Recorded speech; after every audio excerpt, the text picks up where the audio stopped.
झलक कशी झाली पाहिजे. अरे नवरे पुन्हा मागणं आले पाहिजे. ते कसं उठा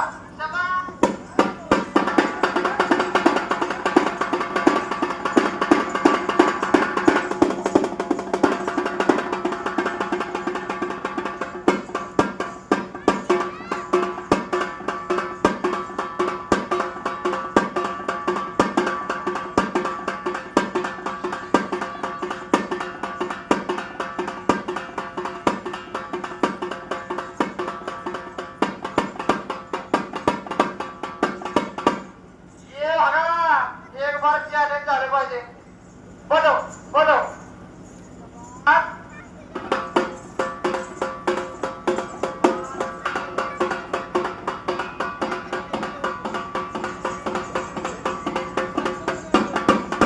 दोन पाय नमस्कार झाला पाहिजे. दोन पाय नमस्कार एकदा